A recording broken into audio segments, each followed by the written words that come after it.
The FAA has temporarily grounded more than 150 Boeing 737 MAX 9 airplanes because of this that you're seeing right here. Last night, as it was on its way here to Southern California, a side panel blew out mid-flight. Now, the plane had to make an emergency landing. Fortunately, no one was injured. Our Macy Jenkins joins us live from Ontario tonight, where passengers on this flight have finally been arriving. Macy.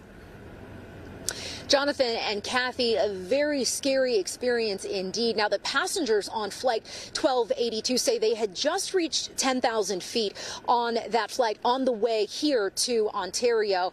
And then they heard a loud noise and realized there was a hole in the side of the plane. Thankfully, everyone survived. But the question they're all still asking is, what happened? We just declared emergency. We needed to come down to 10,000. A mid-air malfunction takes passengers by surprise. All of a sudden, I heard like a big bang. Just 20 minutes after takeoff from Portland International Airport Friday night, Alaska Airlines Flight 1282, destined for Ontario, California, had to turn back. Elizabeth Lee, just 2 rows away. And then I look to my left, and there's this huge chunk, part of the airplane, just like missing. And Jessica Montoya, 2 rows behind her. And all the masks, oxygen masks came down. I just couldn't believe my eyes. Like, I couldn't believe there's a gaping hole, and you can see the city and the stars and everything just outside of the window. And one of the guys that was there, his shirt was sucked out and his phone was sucked out. The crew made this call to air traffic control. Yes, we are emergency. We are depressurized. We do need to return back to. We have 177 passengers. And I remember the pilot trying to talk on the intercom, but no one could hear anything. The pilot landed safely back at PDX by 5:30. And as soon as we landed, the paramedics were in, the fire department was in, checking who was injured, and it was a trip from hell. As of late Friday night, Alaska Airlines grounded all 65 Boeing 737 MAX 9 planes. By Saturday morning, FAA Administrator Mike Whitaker had announced the FAA is requiring immediate inspections of certain Boeing 737 MAX 9 planes before they can return to flight. Safety will continue to drive our decision-making as we assist the NTSB's investigation into Alaska Airlines Flight 1282. Saturday afternoon, the airline said 18 Boeings were back in service after inspection, with the rest expected to follow in the next few days. Many passengers, like Lee, soon rebooked, and those shaken made it safely to Ontario on Saturday. Just praying. I was just sitting there staring out the window, thankfully not at the window seat. But yeah, I was just sitting and praying that this flight would go well, and it did. And now a preliminary report from the NTSB could be available within a few weeks, but a full investigation will likely take 1 to 2 years. Meanwhile, the FAA says it plans to issue what's called an emergency airworthiness directive. Now, this is an extensive inspection of aircrafts that takes between 4 and 8 hours for each plane to be completed. That will impact 171 airplanes worldwide. Reporting live in Ontario, Macy Jenkins, NBC4 News. So many of those people just glad to be back home here in Southern California. Macy, thank you. Just an incredible job overall from both the pilot and the crew getting everyone back on the ground safely. But there's still a lot of questions tonight surrounding exactly what happened. Right now, we want to turn to aviation expert Mike McCarron. Mike, thank you for joining us. Initial reports are that a panel, a plug, blew off. Can you explain what that is?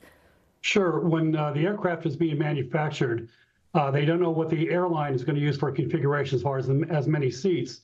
So there are extra cutouts basically in the fuselage.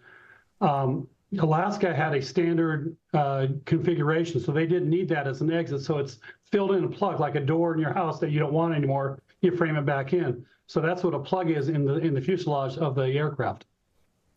And Mike, you know, this was a newer aircraft. We're talking about just months old here since it entered the fleet. The big question is, how does something like this potentially happen? That's the big question right now that the NTSB and the FAA are going to be looking at. So they're going to go through all of Alaska's maintenance records, all of Boeing's construction when they built the aircraft records, and to see if anything was missed, what type of equipment was used, what type of materials were used, and to make sure every procedure was followed by the book. And that's going to take, as someone said earlier, it's going to take quite a while, but they'll have a preliminary report rather shortly, probably 6 to 8 weeks. But that's the big issue right now, is how could this have happened?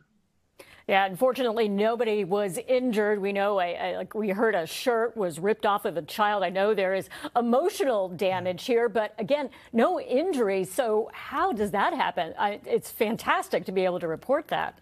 Well, fortunately, probably because just after takeoff, everyone still had their lap belt on. And that's the biggest thing. If anyone was sitting within arm's reach of that gaping hole, they probably could have been sucked out if they didn't have a lap belt on. Another thing you might hear, some people, I haven't heard this yet, but it wouldn't be surprising that people would have a busted eardrum because of the rapid decompression can really screw up your ears. And just like if you're going over the mountain pass, you have to pop your ears to equalize the pressure. Well, you're doing that in a matter of microseconds when you have a rapid decompression. But so far, I haven't heard that happening. But people getting the shirts ripped off and phones ripped out of their hands, that's not surprising at all, the differential in pressure. With the landing, communicating with the pilots and the tower, is this part of a normal training when it comes to piloting? Absolutely. The pilots, they plan for every possible contingency. Rapid decompression is one of them, and they have a procedure. They want to get down below 10,000 feet, so there's breathable air for everyone in the aircraft. The controllers know how to handle it. The airport has their emergency crew standing by. That's why the woman said that, as soon as the plane landed, they had paramedics on board. The crews are set on alert. They're standing literally next to the runway, ready to run to the plane. And fortunately, they weren't really needed. It appears everyone came out okay. Absolutely. Mike McCarron, thank you so much for speaking with us this evening on this story that we're continuing to follow here.